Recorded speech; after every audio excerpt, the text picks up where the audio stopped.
सो चलिए शुरुआत करते हैं यहीं से। So welcome to free online webinar direct your emotions. तो टाइटल जानकर आपको ये तो पता लग गया होगा कि इमोशंस के बारे में कुछ तो है। डायरेक्ट करना, दिशा देना, तो इन सबको हम बारी बारी से धीरे धीरे से अच्छे से समझ लेंगे। पर उससे पहले मुझे जो आपसे चाहिए है वो है आपका कंसंट्रेशन। तो हमारा सेशन कुछ 20 से 30 मिनट तक तो चल ही जाएगा, बट आपको कंसंट्रेशनली बस सुनना है, क्योंकि ये वेबिनार सिर्फ और सिर्फ आपके खुद के लिए है। तो खुद ही आप खुद को समझाओगे और खुद ही उसका पालन करोगे। तो चलिए आगे बढ़ते हैं। सबसे पहले मैं अपना इंट्रोडक्शन देना चाहूंगी। I am naturopathist Bhavna Eknath Dattel. Naturopathy की डॉक्टर हूँ मैं पढ़ाती हूँ naturopathy yoga and I am wellness प्रचारक। तो आइए आगे बढ़ते हैं। तो सबसे पहले हम समझते हैं बेसिक इमोशंस को। Happiness, sadness, fear, anxious, anger and surprise होना, ये सारे बेसिक इमोशंस है। तो इसमें मैं आपको कुछ नया बता रही हूँ नहीं, क्योंकि हम ह्यूमन हैं, राइट। हम इंसान हैं और हमने ये कभी ना कभी कहीं ना कहीं फेस किया ही हुआ है। हम कभी खुश होते हैं या हम कभी खुश नहीं होते, हम कभी डरते हैं या कभी हम कोई चिंता में होते हैं, राइट। तो ये सारी जो है ना वो बेसिक इमोशन मान लो। वैसे तो इससे जुड़े बहुत सारे इमोशंस हैं हम में, पर ये हमारे बेसिक इमोशंस कहलाते हैं। जैसे कि अब देखिए आगे, तो ये सारे जो है वो हमारे बेसिक इमोशंस नहीं है, क्योंकि वो बेसिक इमोशंस से बने हुए हैं, राइट। तो जैसे कि यहाँ पे बड़े अक्षरों में दिया हुआ है, तो अगर आप डरे हुए हो तो क्या होगा, आप वरीड भी होगे, राइट, और भी होगे। अगर आप एंग्री हो तो आप फ्रस्ट्रेटेड भी हो, इरिटेट भी हो, राइट। तो जो बेसिक हमारी इमोशंस है ना, उससे ही ये बाकी के इमोशंस बनते हैं और इन सब से घिरे हुए हैं हम, राइट, यानी कि इंसान। तो ऐसा मुझे अलग से कुछ बताने की जरूरत नहीं है आपको कि खुशी यानी कि ये, दुख यानी कि ये सब हमको पता ही है। तो आज हमें नया क्या सीखना है, इस पर आपका फोकस ज्यादा से ज्यादा होना चाहिए। तो यहाँ पे देखिए, सबसे इम्पोर्टेंट क्या है यहाँ पर, हमारे ऑनलाइन वर्कशॉप का नाम क्या है, डायरेक्ट योर इमोशंस, यानी कि अपने इमोशंस को, भावनाओं को डायरेक्शन देना, यानी कि एक दिशा देना। तो आपने ना इसमें बहुत सारी कंसेप्ट सुनी होंगी इमोशंस के बारे में कि हम इमोशंस को कंट्रोल कैसे करें, राइट, इमोशंस के साथ हम क्या करें, डील कैसे करें, ये सारी चीजें आपने सुनी हुई होगी। बट डायरेक्शन ये थोड़ा सा अलग कंसेप्ट है, राइट, आप सबके लिए। तो एक्चुअली देखिए, इमोशंस को कंट्रोल करना क्या होता है, जब हमें गुस्सा आता है या दुख होता है, हम रोने लगते हैं, तो कोई भी आके हमें क्या कहेगा, कंट्रोल करो, राइट, कंट्रोल करो। हमें कोई कंट्रोल करे हमें पसंद है नहीं ना। तो इमोशंस को भी वह कैसे पसंद हो सकता है। तो हमें इस केस में करना क्या चाहिए, डायरेक्शन देना, दिशा देना।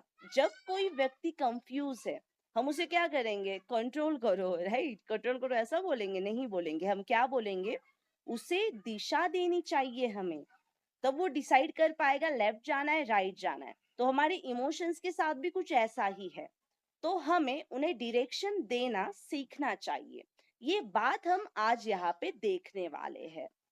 Okay, so it's not about controlling, it's about giving direction. तो इसीलिए वर्कशॉप का नाम ही ये है हमारे कि हम इमोशंस को डायरेक्शंस कैसे देंगे। ओके, तो अब देखिए एक और चीज इसी के साथ हम समझते हैं। हमारी जो बेसिक इमोशन में आता है, सबसे पहला इमोशन वो है हैप्पीनेस, राइट, खुश होना। हम जैसे अलग अलग कार्य ही क्यों कर रहे होते हैं, बस इस इमोशन के लिए, हैप्पी इस बेसिक से इमोशन के लिए हम हर एक कार्य कर रहे होते हैं।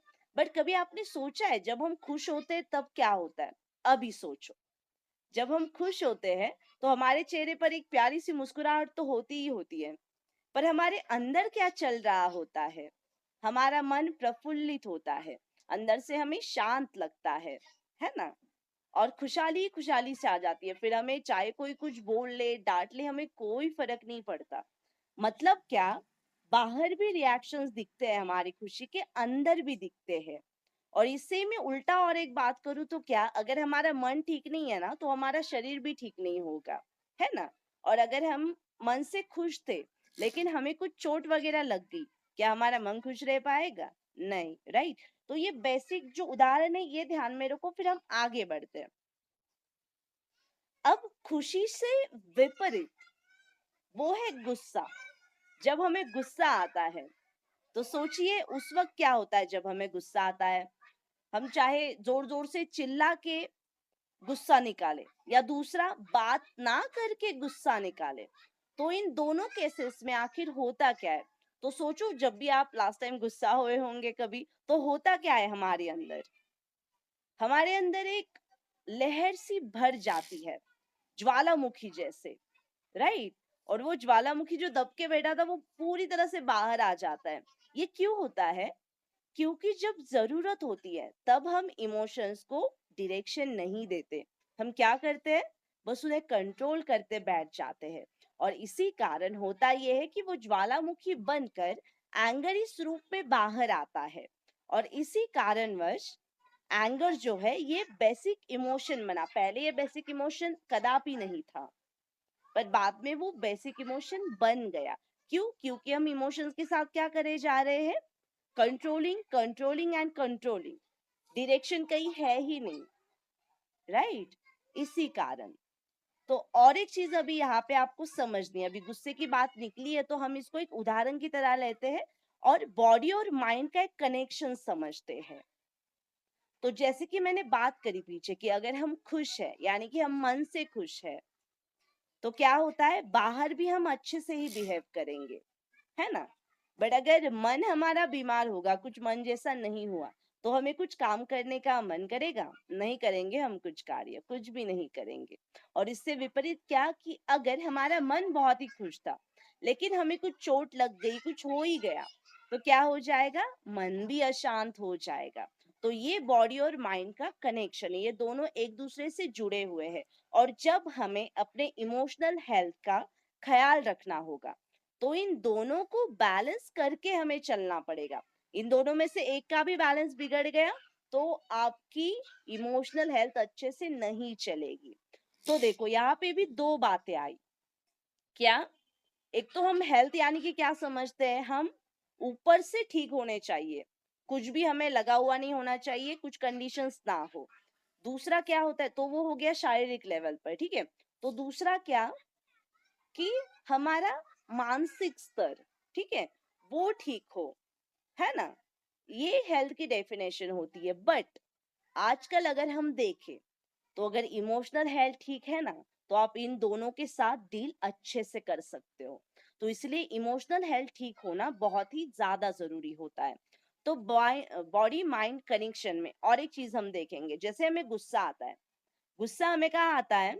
अंदर, मन में आता है ना। हमें कोई कुछ बोल दे या मन के विरुद्ध कुछ हो जाए। एक्चुअली बेसिक कंसेप्ट यही होता है कि जब हमारे मन के विपरीत, हमने सोचा कुछ था लेकिन हो कुछ और रहा है।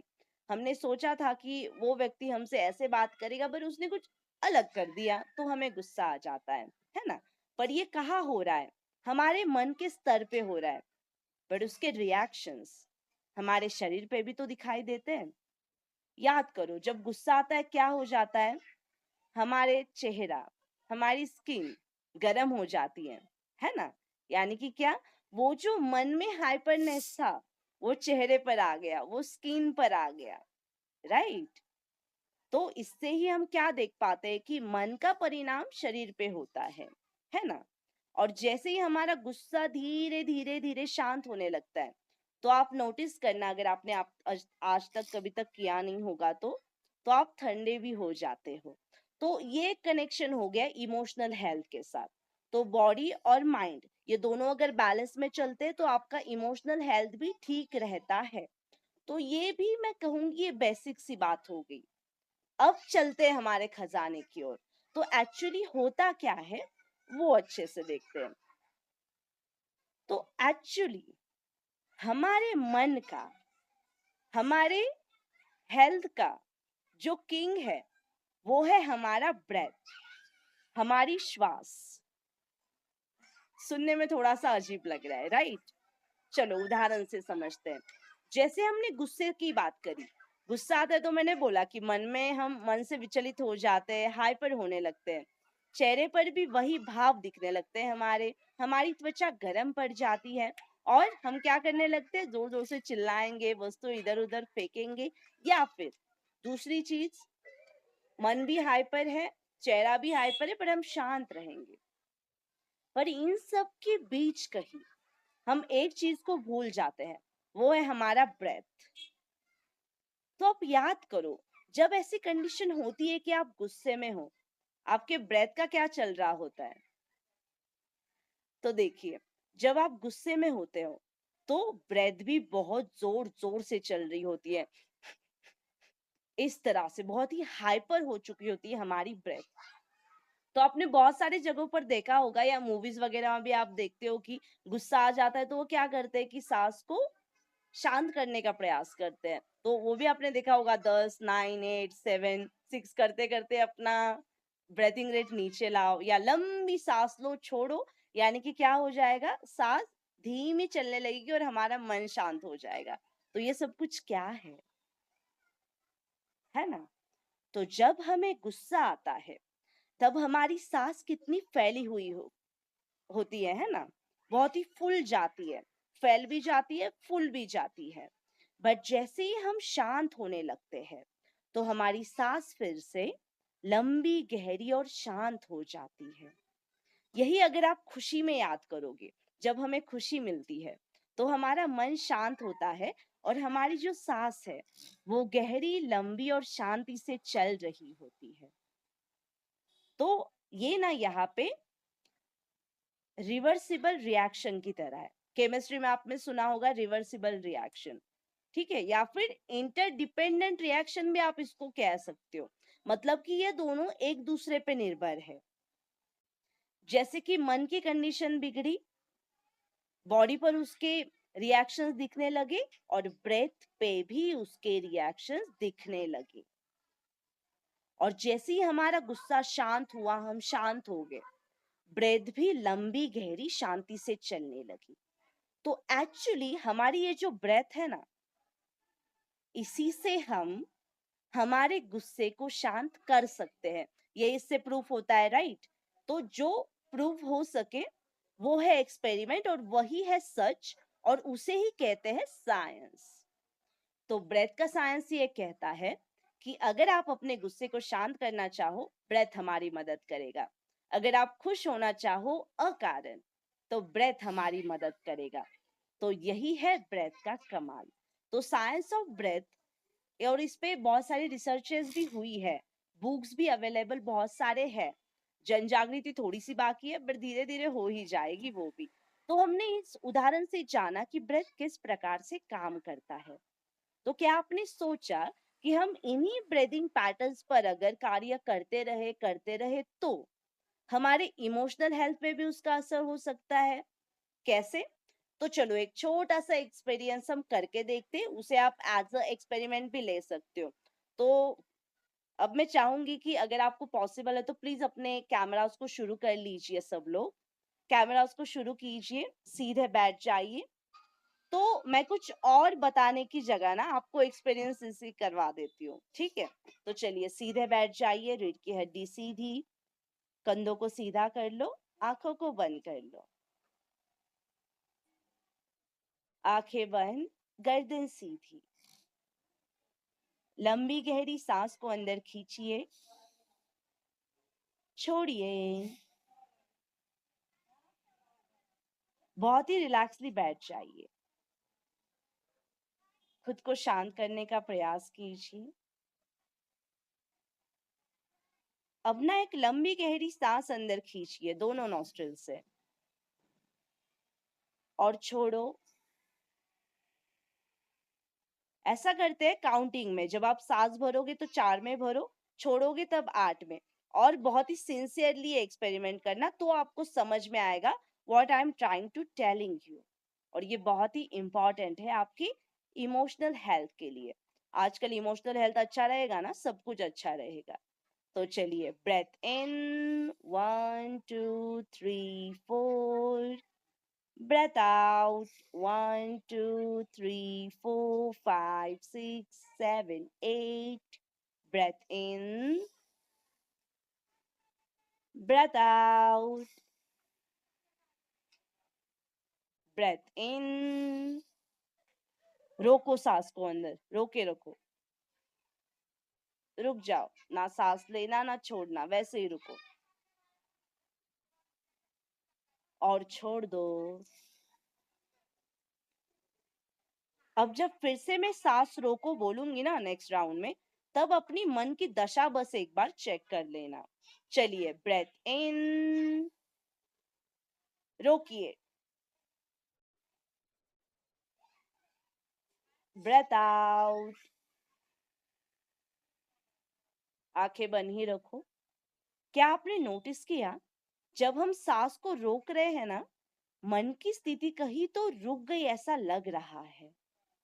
तो चलिए, फिर से ब्रेथ इन चेक कीजिए, रोकिए सांस को, मन की स्थिति चेक करो, छोड़ दो। फिर से एक बार करते हैं, अगर आपने एक्सपीरियंस नहीं किया हो तो। Breath in, hold your breath, रोकिए, ब्रेथ आउट, आंखें खोलिए। तो अभी अभी हमने देखा कि जैसे ही हम सांस को रोक देते हैं, तो हमारे विचारों की गति भी कहीं शांत होने लगती है। तो ऐसा ही है, ब्रेथ ही है इसका रामबाण उपाय, क्योंकि ब्रेथ ब्रेथ के ही कारण हम हमारे इमोशंस को डायरेक्शन दे पाएंगे। क्योंकि क्या होता है ना, डायरेक्शन देने के लिए भी कोई एक इंटरमीडिएटर की जरूरत होती है, और हमारे इमोशंस को डायरेक्शन देने के लिए ब्रेथ को चुना गया है। यही कारण है कि जब हम गुस्से में होते हैं तो ब्रेथ फूलने लगती है, शांत होते हैं तो ब्रेथ हल्की सी चलने लगती है। जो भी इमोशन हो, उससे सबसे ज्यादा जुड़ाव कौन रखता है? ब्रेथ। तो ब्रेथ इमोशंस के साथ डायरेक्टली जुड़ा हुआ है।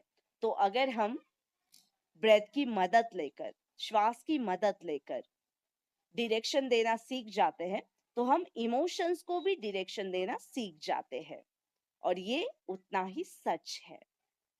तो देखिए, आगे और मैं कुछ आपको बताना चाहूंगी। तो अभी अभी हमने जो देखा, वो एक्चुअली हमारे सेशन का आत्मा था, ये हम बोल सकते हैं।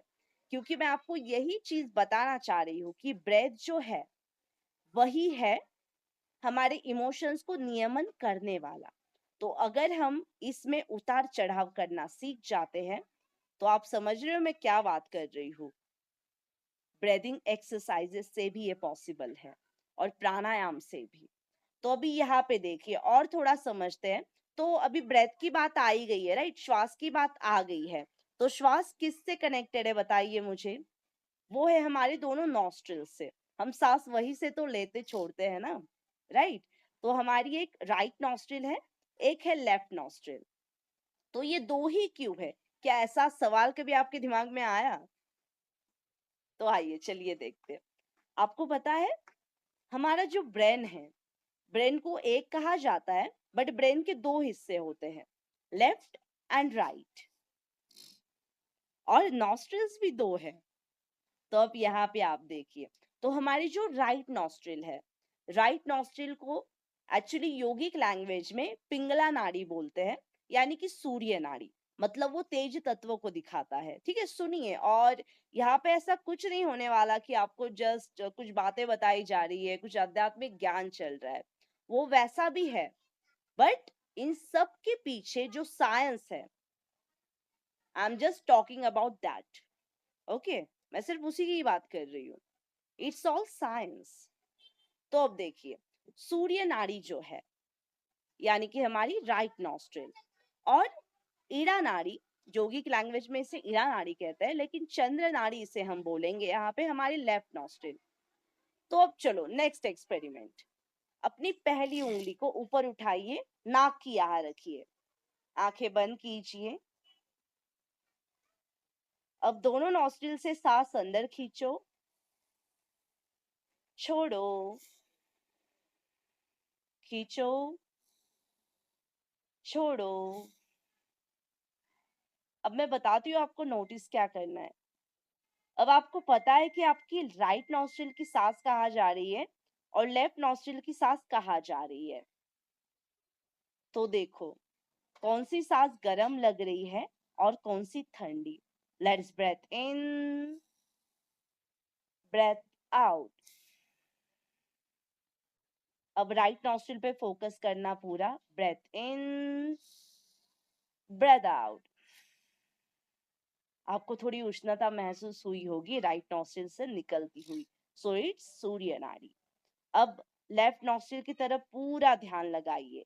Breath in, breath out. तो आपने वहां पे महसूस किया होगा शीतलता। हाथ नीचे, आंखें खोलिए। तो हमने एक्सपेरिमेंटली भी देखा कि राइट नॉस्ट्रिल से बह रही सांस उष्ण है, सूर्य नाड़ी, और लेफ्ट साइड से बह रही ना जो सांस है वो शीतलता दर्शाती, यानी कि चंद्र नाड़ी। तो ऐसा ही है। तो अब देखिए एक्चुअली क्या है ना, हमारे जो दो नॉस्ट्रिल है वो डायरेक्टली कनेक्टेड है हमारे दोनों ब्रेन के साथ। तो हमारा जो राइट नॉस्ट्रिल है वो हमारे लेफ्ट ब्रेन से जुड़ा हुआ है और जो लेफ्ट नॉस्ट्रिल है वो हमारे राइट ब्रेन से जुड़ा हुआ है। कैसे? देखिए यहाँ पर हमारा जो लेफ्ट ब्रेन है, तो आपको पता होगा अगर आप मेडिकल फील्ड में आपको कुछ पढ़ा है वगैरह, ठीक है, या कहीं कुछ ऐसी किताबें भी पढ़ी होंगी, तो आपको ये चीज तो पता होगी कि हमारे ब्रेन के दो हिस्से हैं, एक लेफ्ट है एक राइट है, एक इमोशनल है एक लॉजिकल है। कोई भी कंडीशन आए हमें क्या होता है, एक तो हम बोलते हैं मैं बहुत इमोशनल हूँ, मैं इमोशन से ज्यादा फैसले लेती हूँ या लेता हूँ, या फिर हम क्या बोलते हैं कि नहीं मैं बहुत लॉजिकल हूँ, मैं सामने वालों को बोलने ही नहीं दूंगी या बोलने ही नहीं दूंगा। It's logical. तो हमारे ब्रेन के दो हिस्से होते हैं, लेफ्ट जो लॉजिक से भरा हुआ है और राइट जो क्रिएटिविटी यानी कि इमोशनल है। ठीक है। तो जो सूर्य है, सूर्य यानी कि क्या, एनर्जी। तो वो आपको हमेशा एनर्जी प्रदान करेगा और लॉजिकल रहना सिखाएगा, ऐसा क्यों वैसा क्यों, energetic. So it's left brain. तो वहां पे हम क्या करेंगे, एनालिसिस, इफिशियंसी, राइट। तो ये कार्य इस ब्रेन से होते हैं। और लेफ्ट यानी कि शीतलता है, चंद्र नाड़ी, वो राइट ब्रेन से जुड़ा हुआ है। और राइट ब्रेन यानी कि हमारा इमोशनल सेल्फ है, जो हम कभी कभी ऐसा होता है कि एक चीज करने से आपको पता है कि हेल्प करने से क्या होगा, ये व्यक्ति ऐसी है, बट फिर भी हम उसको हेल्प करते हैं। ये क्या है? ये इमोशनलिटी है आपकी, यानी कि आप लेफ्ट ब्रेन वाले ज्यादा हो। ओके। तो यहाँ पे क्या, आर्ट, लैंग्वेज, डांस, म्यूजिक, ये सारी चीजें आती है, और इमोशनलिटी में जितनी भी चीजें आती है ना, ये उसमें माहिर होते हैं। बट अभी देखो हम ना क्या कर बैठे हैं आजकल, हम बोलते हैं मैं प्रैक्टिकल हूँ, राइट। कोई एक व्यक्ति आ गई, वो क्या बोलेगी, मैं ना ज्यादा प्रैक्टिकल हूँ। दूसरी व्यक्ति क्या बोलेगी, मैं ना ज्यादा इमोशनल हूँ। बट हमें ये नहीं चाहिए है। We want balance. बैलेंस के सिवा हमारा कुछ नहीं होने वाला है। जैसे कि मैंने बोला ना, इमोशनल हेल्थ को ठीक रखना है, मतलब क्या, body and mind should be in balance. Balance में ही चाहिए। ब्रेथ का डायरेक्शन देकर इन इमोशंस को हम डायरेक्ट कर सकते हैं। और फिर हमारा राइट, यहाँ पे राइट ब्रेन और लेफ्ट ब्रेन, यानी कि हमारा लॉजिक होना, लॉजिकल होना, और क्रिएटिव यानी कि इमोशनल होना, ये भी बैलेंस में होना बहुत जरूरी है। और अगर आपको, देखो जिसको प्राणायाम नहीं पता ना, उसको एक बेसिक चीज बता होती क्या, गलत तो सही हो, करना है ऐसा। तो इसमें भी क्या होता है पता है, हम बैलेंस करने का कार्य सीखते हैं। और जब यहाँ पे बैलेंस आ जाता है, मतलब कि क्या, सांसों पे बैलेंस आ जाता है, तो यहाँ ब्रेन पे भी हमारा बैलेंस बन जाता है। और अगर हम इमोशंस की बात करें, तो ये मन और बुद्धि इन दोनों के जुड़ाव से आता है। ऐसा कभी नहीं होता कि सिर्फ मन से इमोशन आते हैं। This is wrong concept. सिर्फ ब्रेन से आते हैं, रॉन्ग है ये। दोनों का जब संतुलन होता है ना, तभी इमोशन बाहर निकलते हैं, क्योंकि वो सही होते हैं। और जब ऐसा हो रहा है कि आप सिर्फ लॉजिकल हो, तो ऐसा ही होगा, जो अच्छा बोल रहा है, सही बोल रहा है, आप उसकी भी नहीं सुनोगे, वहां पे भी लॉजिक निकालोगे। और अगर आप ज्यादा इमोशनल हो तो क्या होगा, जहाँ लॉजिक की जरूरत है वो भी नहीं करोगे। तो दोनों बैलेंस में लाना जरूरी है। तो आप समझ रहे हो कि हम प्राणायाम में ज्यादा से ज्यादा नाक पे काम करते हैं, और हमारी जो नाक है, नॉस्ट्रिल्स, वो डायरेक्टली हमारे ब्रेन के साथ कनेक्टेड है। यानी कि हमारी ब्रेथ डायरेक्टली कनेक्टेड है ब्रेन के साथ। तो ये क्या है, जब हम बने ना, जब हम बड़े लाखों साल पहले, तब का ये साइंस है, ये कुछ नया नहीं है। ठीक है। तो अगर हमें बनाया ही ऐसा गया है कि हमारे ब्रेन का कनेक्शन डायरेक्टली हमारे ब्रेथ के साथ लगाया गया है, और ब्रेथ ये साधन है हमारे पास अपने इमोशंस को सही रखने के लिए, उनको डायरेक्शन देने के लिए, तो हमें कहाँ ही जाने की जरूरत है। हम क्यों यहाँ वहां की बातों में आ जाते हैं, चलो इमोशंस को कंट्रोल में लाना है, एक पहाड़ी पे जाके बैठते, कोई जरूरत नहीं है पहाड़ी में जाने की। आप यहाँ बैठकर भी अपनी पहाड़ी बना सकते हो। इतनी ताकत हमें ऑलरेडी दी हुई है, और वो सिर्फ हमारे ब्रेथ में है। और आपको पता है, जब हमें जीवन ये शुरू करते हैं, तब हमारी ब्रेथ शुरू होती है, और जब खत्म करते हैं तो ब्रेथ भी खत्म हो जाती है। क्योंकि ब्रेथ को ही हमारे जीवन के लिए भेजा गया है, ताकि हम इमोशनली तो रहे ही ठीक, लेकिन बाकी वेज, यानी कि बॉडीली, माइंडली, सारी चीजों के लिए ब्रेथ ही है और कुछ भी नहीं। और इसीलिए ब्रेथ ही हमारे हेल्थ का किंग है। और रही आपकी इमोशंस को डायरेक्शन देने की बात, ये भी ब्रेथ ही करता है, और कोई नहीं कर पाएगा ये। अब देखिए, और एक चीज समझते हैं यहाँ पर, कि आपकी जो अभी राइट नॉस्ट्रिल है, यानी कि लेफ्ट ब्रेन, तो ये आपके सिंपैथेटिक नर्वस सिस्टम से जुड़ा हुआ है। यानी कि क्या, देखो, strength, health, digestion, activates mind, activates body. Okay, तो ये सारे कार्य कौन करता है? Sympathetic nervous system, right. तो ये आपके कहाँ से जुड़ा हुआ है? लेफ्ट ब्रेन के साथ, लॉजिक के साथ, और ये सिर्फ और सिर्फ राइट नॉस्ट्रिल से ही नियमित किया जा सकता है। और यहाँ पे अगर हम देखें अपने राइट ब्रेन की एक्टिविटी, यानी कि लेफ्ट नाड़ी, तो वो कौन है? Parasympathetic nervous system. और नर्वस सिस्टम में हम सिर्फ इतना ही देखते हैं जहाँ ब्रेन का सिस्टम आता है, और ब्रेन का सिस्टम डायरेक्टली ब्रेथ से जुड़ा हुआ है। समझ में आ रहा है ना? तो देखिए, calming activity, cooling, slows digestion, relax mind, slows metabolism। तो देखो, आपका डाइजेशन, देन मेटाबॉलिज्म, ये दोनों चीजें भी डायरेक्टली कहाँ से जुड़ी हुई है? आपकी मन की शांति से, मतलब आपके इमोशंस से। तो इतना बड़ा लॉजिक ये है, बट जवाब एक ही है, क्या? हमारा ब्रेथ ही सब कुछ है। रामबाण उपाय चाहिए, इमोशंस को ठीक करना है। मूड स्विंग्स होता है, कहीं मन नहीं लगता है, जल्दी हर्ट हो जाते हैं, सारी जो चीजें हो रही है, जल्दी गुस्सा आ जाता है, जो भी चीजें इमोशंस के साथ आपकी, सारा जुड़ा हुआ है सिर्फ ब्रेथ के साथ।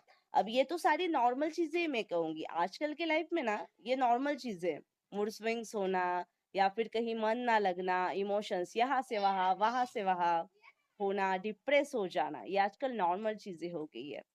और मैं आपको ये कहूंगी कि ये आपको नॉर्मल चीज लगती है ब्रेथ, तो यही इसको मार सकती है, और कुछ नहीं। तो अगर आप ब्रेथ को डायरेक्शन देना सीख जाते हो, तो आप माइंड को भी डायरेक्शन देना सीख जाओगे, आप इमोशंस को भी डायरेक्शन देना सीख जाओगे। तो अगर आपके आसपास आपको ऐसे लोग दिखाई दे कि जो इमोशंस से डील नहीं कर पा रहे, और मैं और एक गारंटेड आपको बात कर रही, इमोशन कोई भी कितना भी नेगेटिव हो, डिप्रेशन में जाने वाला व्यक्ति क्यों ना वो हो, मानसिक समस्याओं से झूलने वाला व्यक्ति क्यों ना हो, वो ब्रेथ से भी ठीक हो सकता है, ब्रेथ से ही ठीक हो सकता है। बाकी एज अ डॉक्टर भी मैं ये चीज कहूंगी कि बाकी कोई भी चीज है, उसको सिर्फ क्या करेंगे पता है? एक एक सहारा देंगे कि ओके तुम इतनी देर के लिए ठीक हो जाओगे, बट वो अगेन उसी ट्रैक पे आएगा।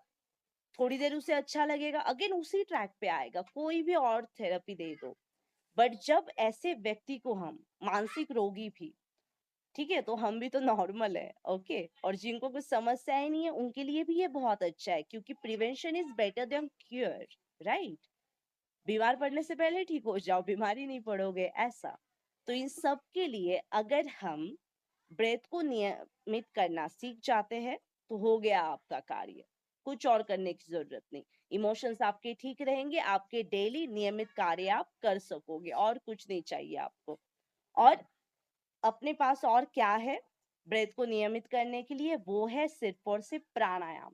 आजकल हम प्राणायाम के बारे में सुनते हैं, है ना, कि प्राणायाम ऐसा वैसा साधु लोग करते हैं, संत लोग करते हैं। ऐसा कुछ नहीं है।